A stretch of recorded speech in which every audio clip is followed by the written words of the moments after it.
Whether it's wheels with wings, a one-off classic crafted by hand, or a drivable jet engine, there sure has been some extremely strange cars that have been created over the years. Heck, you don't like how your car is always the same shape? Boy, do we have a car for you. And you want to know what car the Pope rolls around in Rome in? Well, it's not what you think, but we're gonna tell you. If you think you've seen it all, you haven't. We're here to blow your mind. These are the strangest cars ever made. Designed to be the first of a new IndyCar series, this racing rocket was originally called Project 56. And ladies and gentlemen, it doesn't get much more James Bond than that. It showed its face for the first time ever at the 2012 Petite Le Mans. And although it did get 5th place, the Nissan DELTAWING definitely turned the most heads with its revolutionary design. And if you were to ask me, I'd say it kind of looks like a futuristic arrowhead. Over there, that creek, man, I found a couple of shops on the arrowhead. But the guy that designed it, he will tell you that that strange shape serves a very specific purpose. The front track of this speedster is only about 1.9 feet across, which is tiny, even for an Indy car. But they say that big things come in small packages, and they weren't lying, because this car is extremely aerodynamic. And if I were driving one, I might honestly be a little bit afraid that this thing might take flight, especially because the power plant, the Nissan DIGT 1.6 liter turbocharged engine, which is capable of putting out 300 horses, is definitely more than enough power to take flight, if you know what I mean. But eventually, the 2012 Nissan DELTAWING would eventually be replaced by a coupe version of the vehicle in 2013, and that included the Elan engine instead of the Nissan. But I still think you gotta give a fair bit of credit to Nissan for helping create one of the strangest machines in Indy car history. And our next car looks like it should be in a nuclear bunker instead of on the road. I mean, come on, just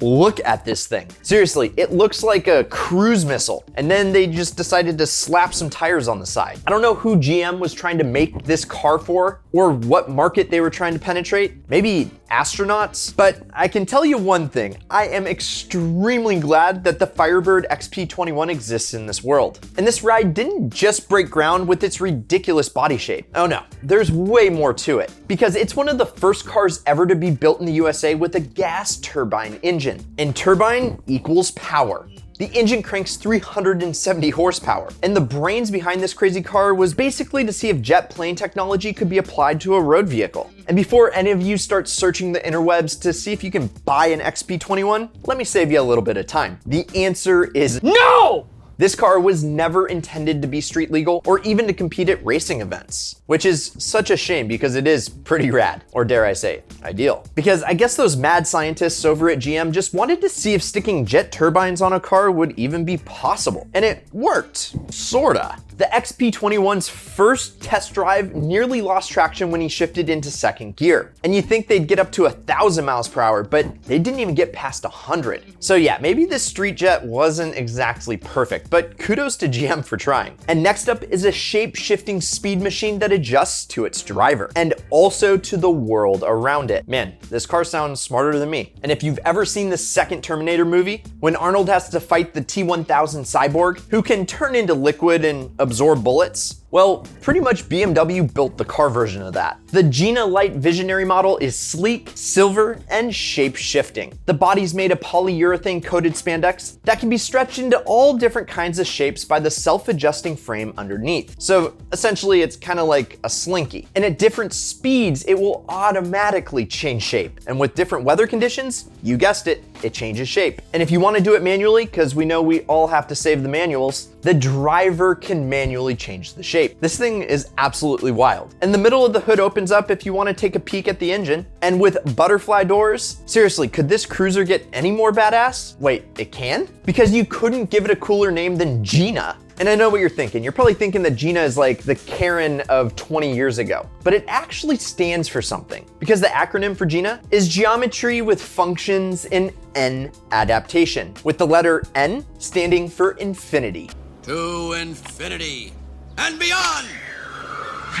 So with such a creative concept for this car, how come they couldn't come up with a cooler name? I mean, seriously, like the Silver Surfer, or maybe the shape-shifting Schwagmobile, but GINA? Come on, you could have done better, BMW. That's almost as bad as the reliability on the E60 M5.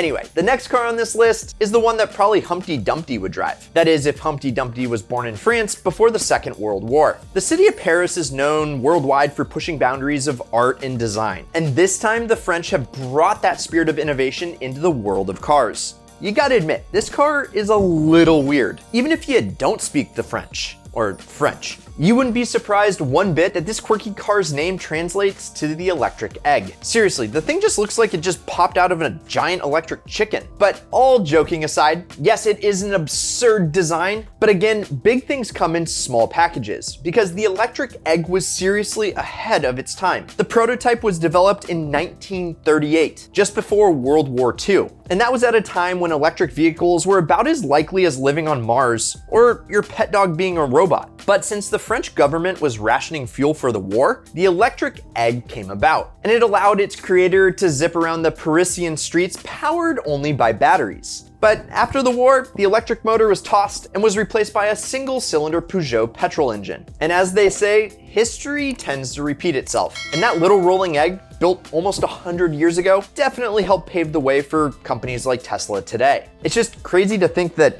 electricity and electric batteries and electric cars is pretty old technology. Anyway, another subject for another day, because this next whip is fit for Agent 007 and looks just as badass under the water. Okay, list of known amphibians: frogs, toads, salamanders, and a RINSPEED SQUBA? Yeah, that's right. This Swiss speedster can be driven underwater. Remember how I said earlier that it couldn't get more James Bond than the Nissan DELTAWING? Well, I lied. Goddamn son of a...